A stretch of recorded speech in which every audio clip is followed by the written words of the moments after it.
Thank you, Jonathan.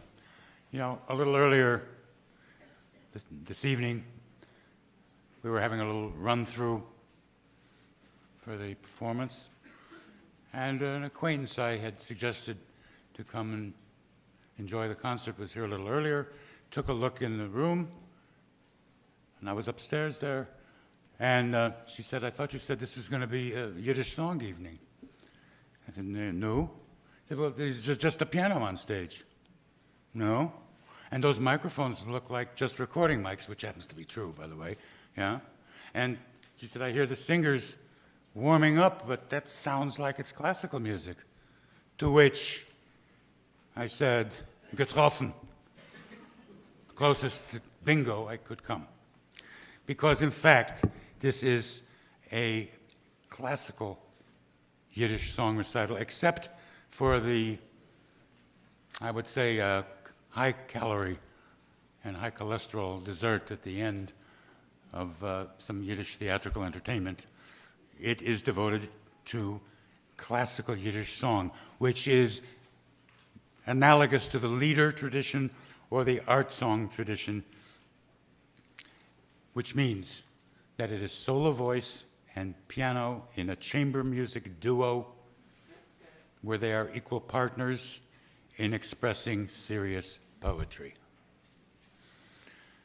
Strictly speaking, I suppose lieder might be held to refer specifically to the Romantic German variety, with analogous repertoires in other languages, you know, French, Russian, Czech, English, American, so forth, called art song.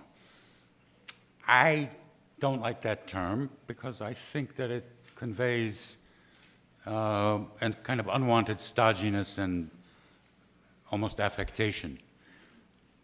I will probably use it interchangeably with lieder tonight simply because we don't really have an acceptable alternative yet, just as there is no real equivalent in English of the word Liederabend.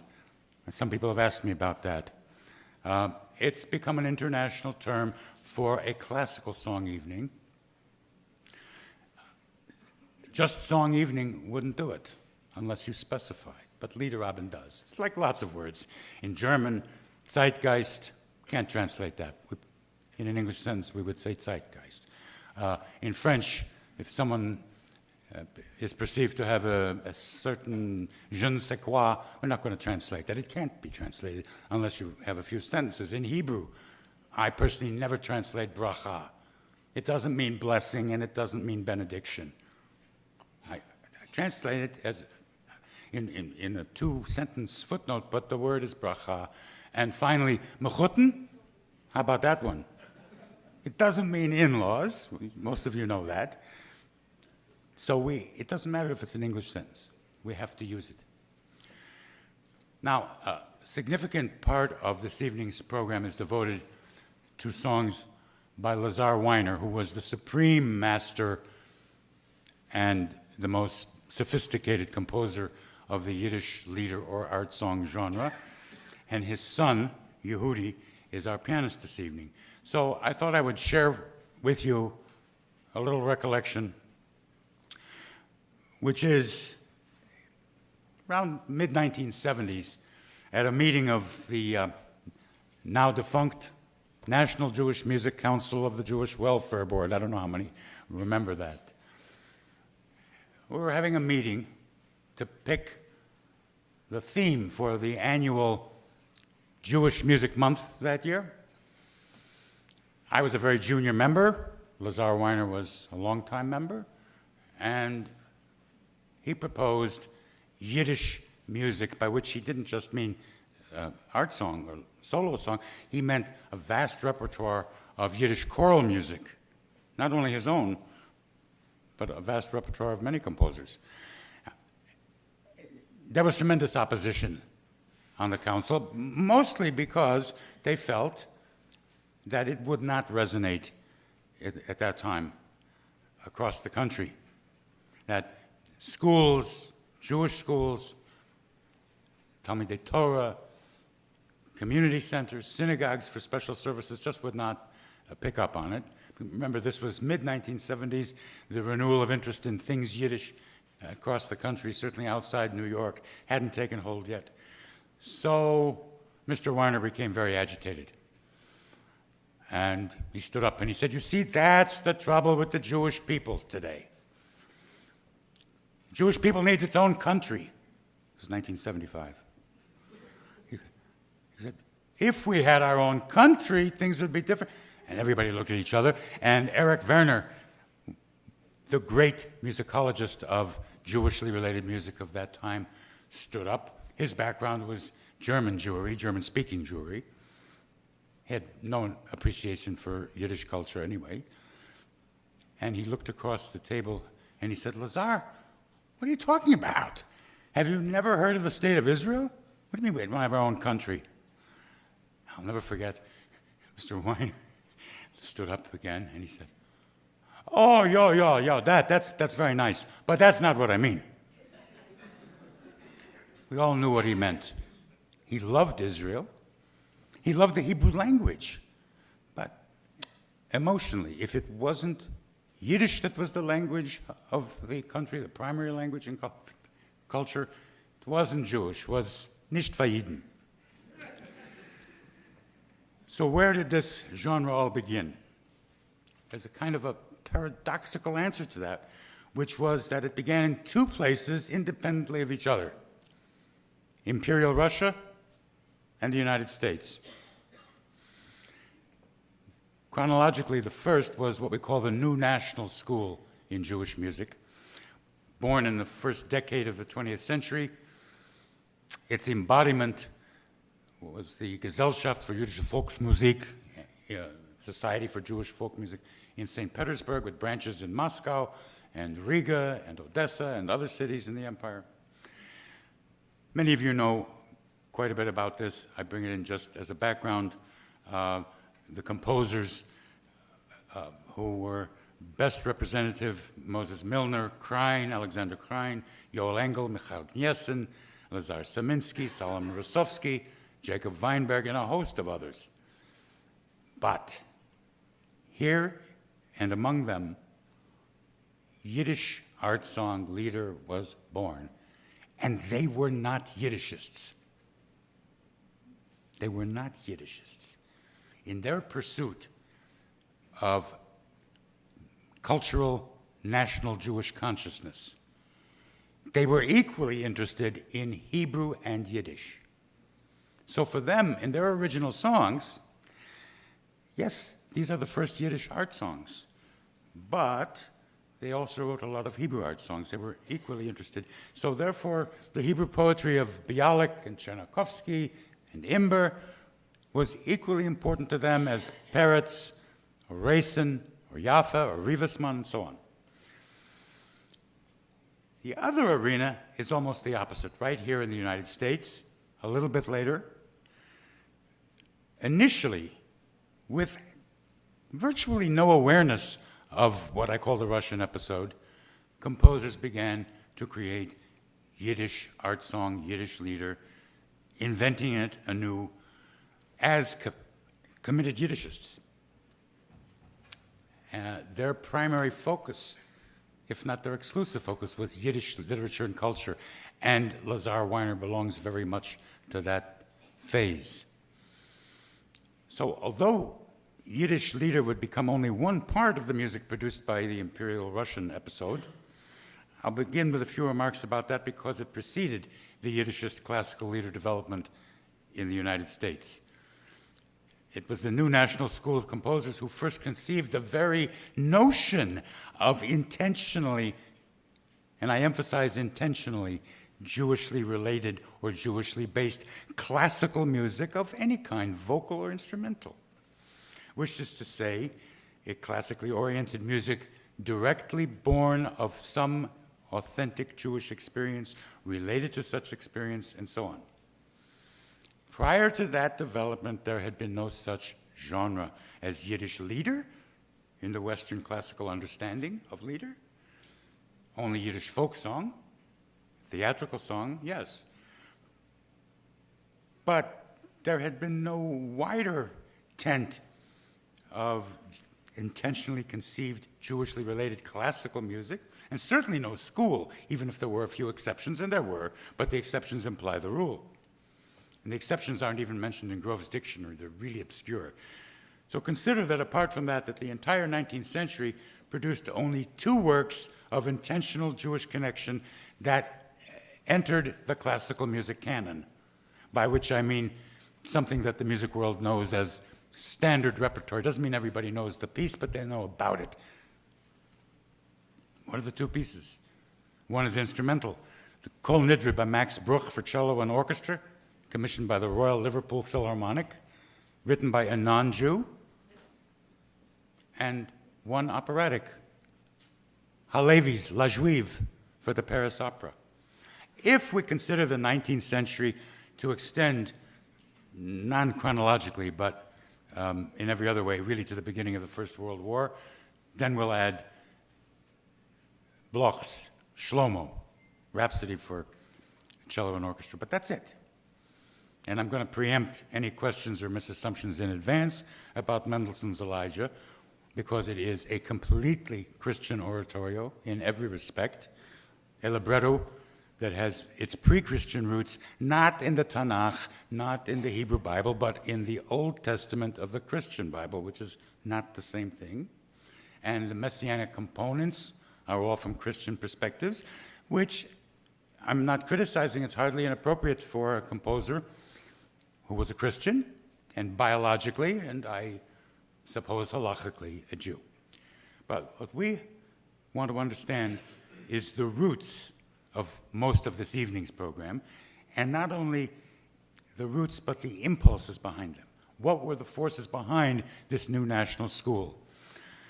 First of all, the Russification movement, the Mighty Five, or the Big Five, the Russian Five, for Russification of music and a de-emphasis of Germanic influences and an emphasis on one's own, in this case it was Russia's, folklore for classical music. All of this had a tremendous influence on Jewish composers at that period. Similarly so with the national composers of East Central Europe, Dvorak and Smetana, and later Kodai and Bartok and so on. The interest in collecting folk music, which had become a Russian almost obsession in certain intellectual circles, gave a kind of impetus to a Jewish interest in collecting folklore from out in the hinterlands, from the Pale of Settlement. I think the most complicated force driving this creation of a classical Jewish-related music, which did begin with Yiddish Lieder, by the way, that was the first form, is the recently emerged at that time and newly heightened awareness of a cultural nationalism, consciousness, which in turn led to a form of Jewish nationalism, in some cases even eventually political. Now, if we focus on that aspect of a driving force, there are some very interesting but very unsuspected comparative correlations that one can make to, of all things, the rise and development of the original model, the German Lied, roughly a century earlier, without any intentions of being a model for anything Jewish 100 years later, of course. And these correlations also apply to what I call the German Lieder's subsequent offspring, French art songs, Russian, Czech, Norwegian, English, American, so on. They all had to do, in terms of interest in that genre, with national pride. The 19th century Romantic German Lieder have been interpreted as a kind of collective genre as actually a function of German Romantic nationalism. I'm talking about Schubert, Brahms, Schumann, Hugo Wolf, and so on. And nationalism, which in turn was partly a function of the German Romantic urban intellectual discovery of the folk, discovery of folklore. Richard Taruskin, the eminent historical musicologist, has gone even further. And I'll quote him. He said that the answer to the question of the early Romantic period of what is German arose most clearly in the Romantic Lied, a genre that was inspired by that burning question of national identity. Sound familiar? Maybe a coincidental pre-echo of a question that I find kind of tiresome by now, which is, what is Jewish? What is Jewish about a particular work of art? Or anything, a particular food item for that matter. To appreciate the correlates between the forces behind the Romantic German lieder tradition and those that drove the unprecedented early 20th century creation of modern Hebrew and Yiddish lieder repertoires in Imperial Russia, we have to turn back to the thinking of the 18th century Prussian preacher cum social philosopher, folklorist, Johann Gottfried Herder. He elevated local and regional folklore and folk song in German-speaking lands to subjects that were even worthy of urban intellectual interest in the first place. These folk cultures in combination would later be capable of serving as a binding force in the pursuit of German nationalism. Herder even coined the phrase folk song.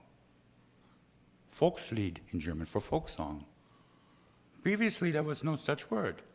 Those songs were called what we know of as, or think of as, folk songs, were called either rustic songs, peasant songs, sometimes just simple songs.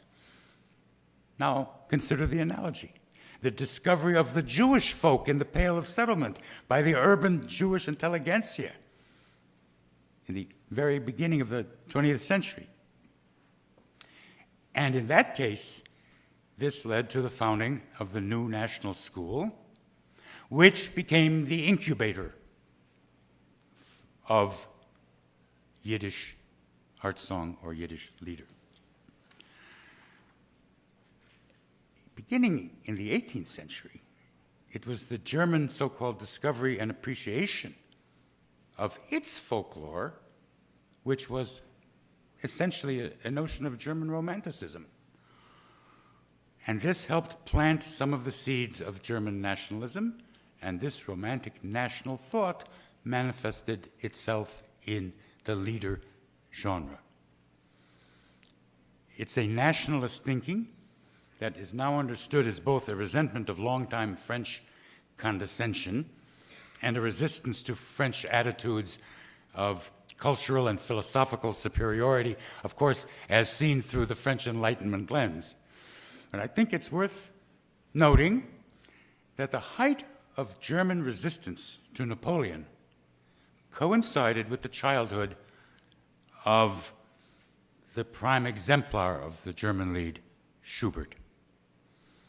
And it's also from this period that a germinating German nationalism gave rise, for the first time really on this level, to these notions of German superiority of German music. It stems from this period, not earlier.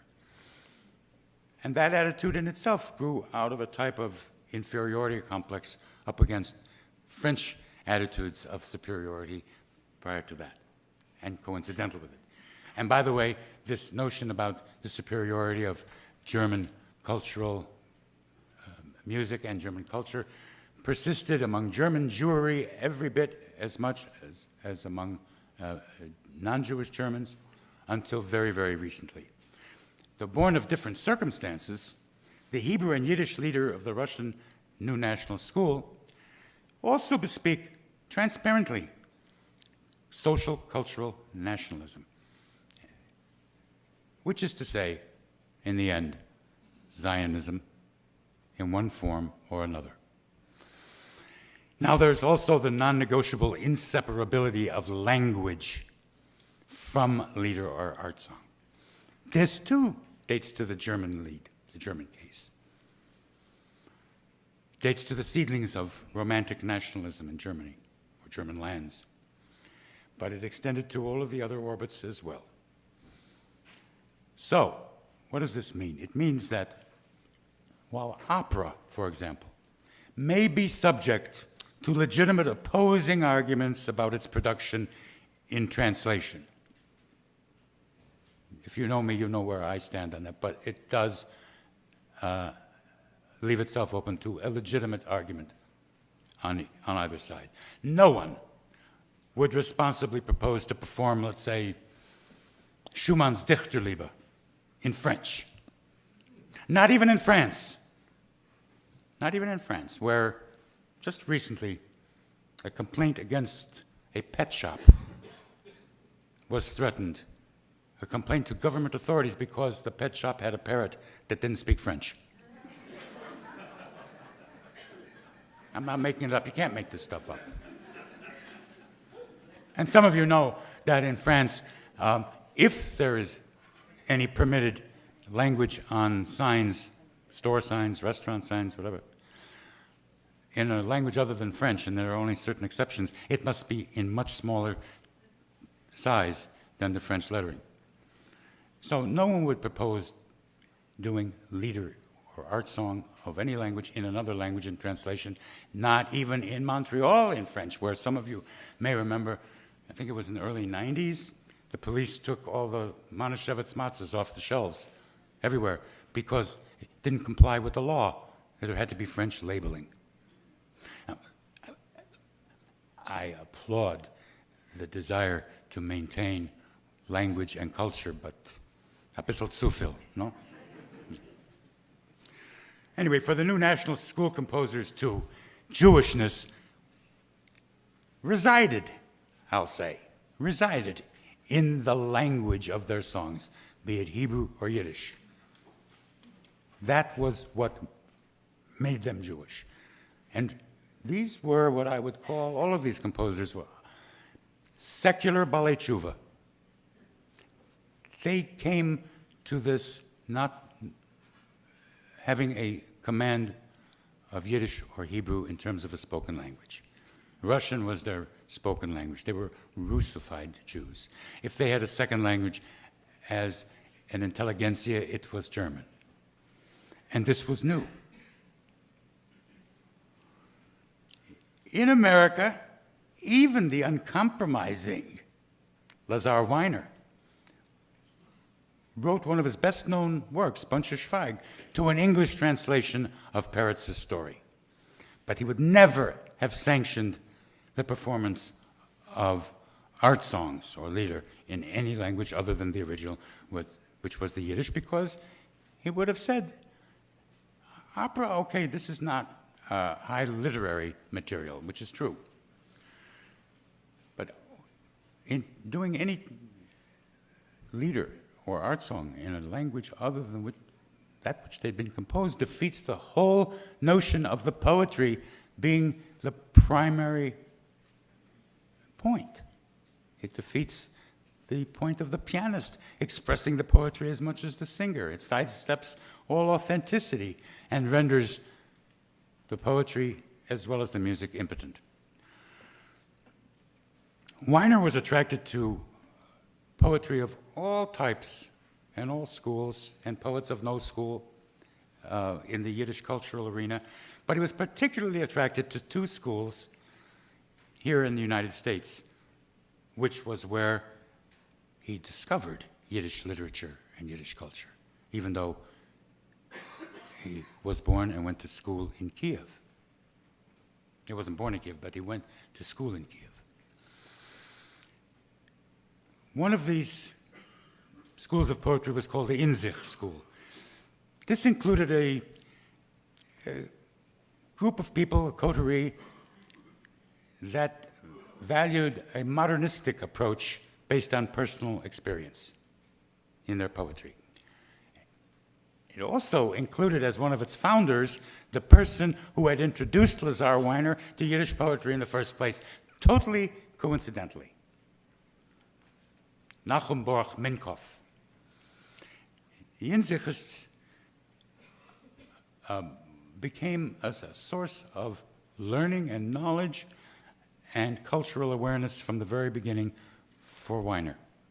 So, for example, the song that you will hear tonight, Ich hab für dich a Sod, I have a secret for you. That's an in sich poem, deeply internalized immersion in a kind of visionary infatuation, brooding mood, brooding communion, overflowing with an anguished frustration of self-spun dreams, which of course vanish immediately upon awakening. The sweet secret in this poem is but one word, an einzig Wort, but it's never revealed to us in the poem. The exquisite concluding line suggests a probably fruitless but perpetual search for a kind of imagined reality and an idealized vision. And I still seek your hallowed place, dein geheiligt Ort. A different kind of frustration permeates another Minkoff song that you won't hear tonight. I think you will, Stille Tenor. I confuse it all the time with his song, Stille Licht. That's the one you won't hear tonight. Stille Tenor, in which the poet expresses that the hushed tones of a gloomy sky that precede a downpour of rain are his dull tones of an overcast heart. The other of those two movements to which Weiner was so powerfully attracted in the United States was known as Die Junge. That was founded in 1907. It included a group of young immigrant writers who valued form over content, and they sought to remove Yiddish literature from political, social, and even moral agendas. They saw Yiddish poetry as potentially a pure, universal art form that did not necessarily have to have a greater purpose. So, for example, tonight, you will hear Zische Weinper's Teuben. It's a deliciously, but I think a deceivingly simple setting by Solomon Golub, which suggests that the gloom of human loneliness might be alleviated for a very short time by inviting two white doves into one's home apartment from their perches outside. Then there's Aaron Nissensen's ethnically and religiously neutral poem, which became one of Lazar Weiner's best-known songs, Wollt mein Vater reich gewesen, If My Father Were Rich. This is nothing if not surreal. I would say even hallucinatory. You judge for yourself. You have the translations. The sun is captured and then put back up to hang. However, another of de Junge's desiderata was freeing Yiddish literature altogether from restriction to specifically Jewish or Judaic subject matter. Yet, when you hear the song tonight, Yossel Klezmer, note the overt Jewish references and the scene in the poem by Naftali Gross, one of the de Junge poets. You have a shtetl celebration with a Badchen, Klezmer, and these are images that Weiner was drawn to and which he amplified musically. Now, of course, one could interpret these images merely as symbols or metaphors. You then have reference to the dancing waves in the sea, which might be interpreted as humanity's helpless inability to control events. But more intriguing for me in the same poem, and therefore the same song, is an invocation of an inherently, exclusively Judaic religious image, the Kisei HaKovod, the Almighty's holy throne on which sits the supreme judge, and where? In Olam Haba, in the next world. And of course, this refers to Yom Hadin, the judgment day which permeates the Rosh Hashanah and Yom Kippur liturgy. It's also described in the Yom Kippur liturgy as the Kisei Rachamim, the throne constructed of mercies, El Melech Yoshev al Kisei Rachamim. On top of that, in this poem, you have the folk who are now in Olam Haba, who in life danced to Yossel's music, and now they are going to be witnesses for his defense in the Holy Court. Now, I suppose it's possible to interpret all of this alternatively as a kind of gentle mockery of traditional Judaic beliefs. I don't think Weiner did so. Somehow, such religious imagery appealed to Weiner, a self-proclaimed anti-religious secularist, which is a term I still don't understand, but a very spiritual one, indeed. And yet many of his songs are peppered with Judaic, not just Jewish, but Judaic religious allusions in poetry that inspired him to explore its artistic possibilities. Just a few examples. In Stille Licht, the rabbinically ordained Lichtmenschen, mention of God as the creator, one who destines marriages, no less, and a line of admiration for Torah scholars. And that's also a De Junge poet, Manny Lieb. Or the Tefillah Ruf, the call to prayer, in another song, Von Weite Tag, where it says, God, comma, God who hears us.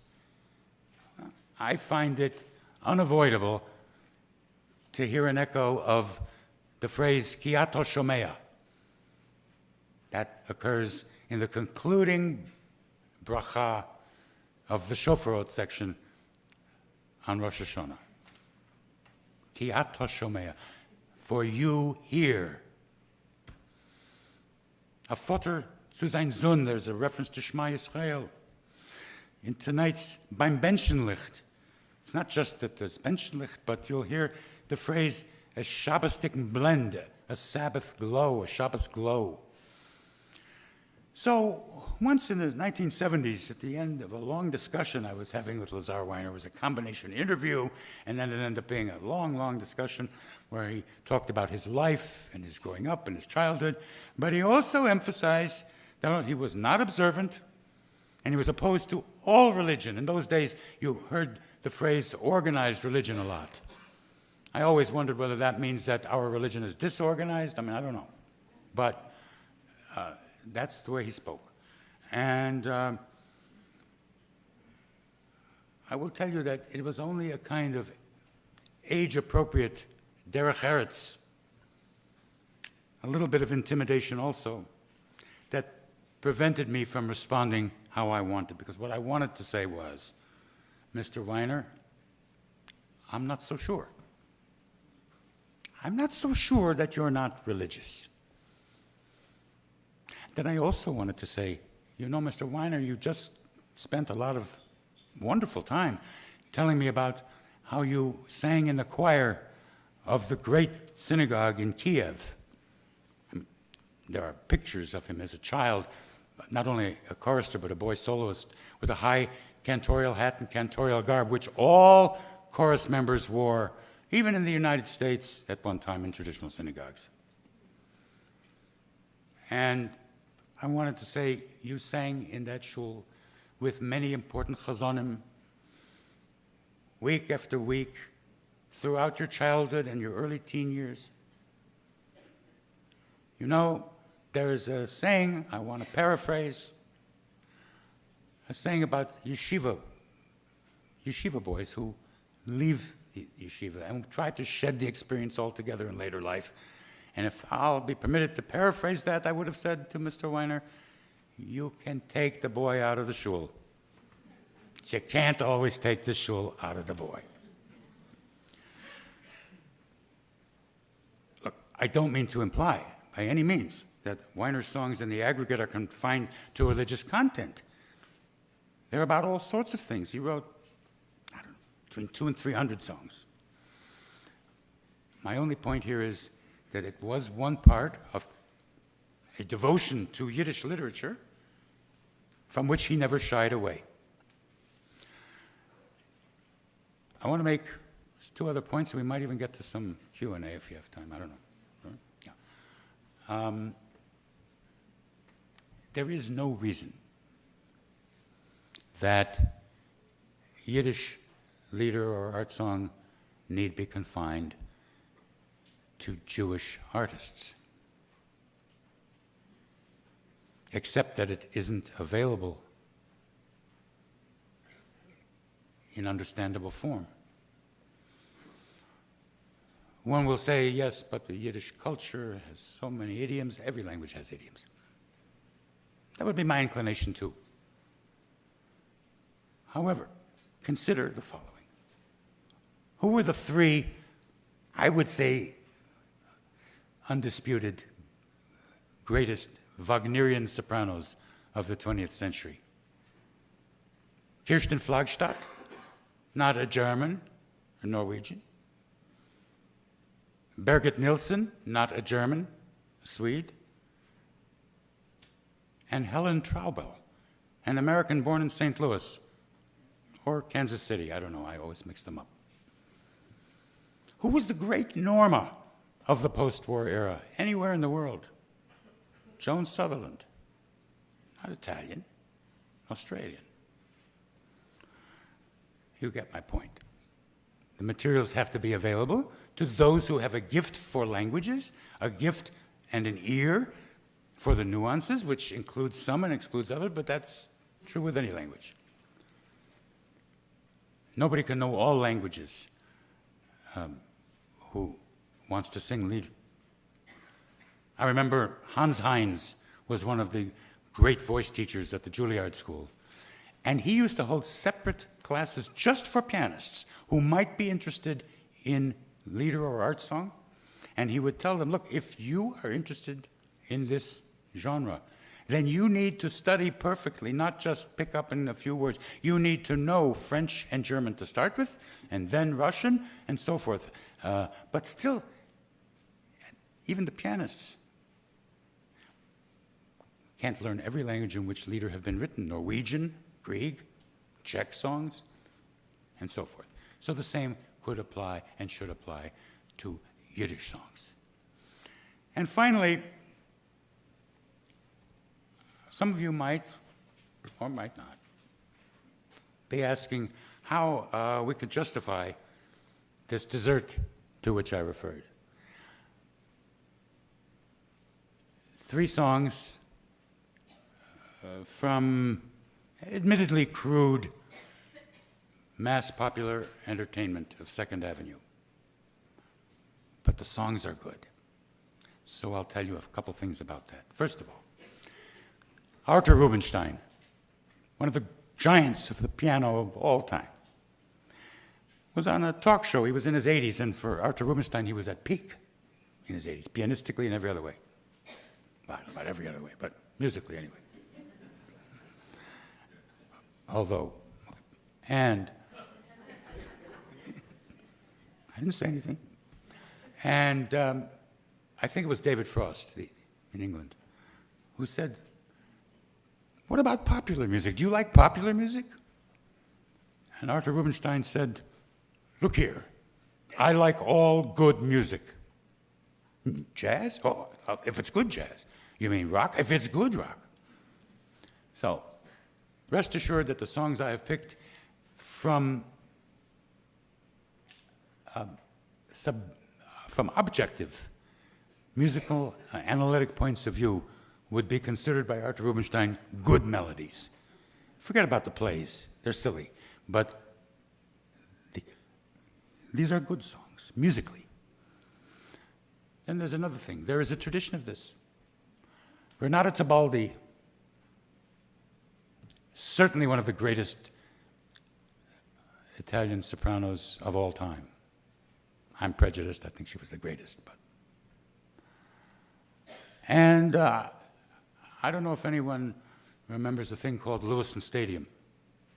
Yeah? It's another shame of New York, torn down. Lewiston Stadium was the New York Philharmonic summer concerts for free. It was, I don't know, I was a freshman in college or something like that, and Renata Tebaldi was the soloist for the evening, and she sang Verdi and Puccini. And as an encore, she sang Rodgers and Hammerstein, If I Loved You, from Carousel. Now, of course, it came out like this. If I loathed you. Okay. But we all loathed her, so it didn't matter. Jascha Heifetz. It would be very hard to argue that he's not among the 5 greatest violinists of all time. I mean, we have no recordings of Paganini, so okay. After a recital of Beethoven and Brahms and Bach and so forth, you know what he would play for encores? Yeah. He would play violin transcriptions of Irving Berlin songs. Porgy and Bess, Gershwin, things like that. So on and so forth. I mean, in my view, the last of the great giants of the Romantic pianists, Shura Cherkassky, when he got finished with a recital of Schumann and Balakirev and whatever it is, he, more than half the time, played the Boogie Woogie as an encore. So if they can do it, so can we.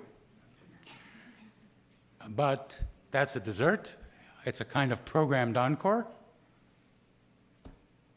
My grandmother used to say, if you want dessert, you have to eat dinner first. So the dinner has first a main course, and before that a fish course, and before that an entree, and before that some hors d'oeuvres. So I hope by now that you're all hungry.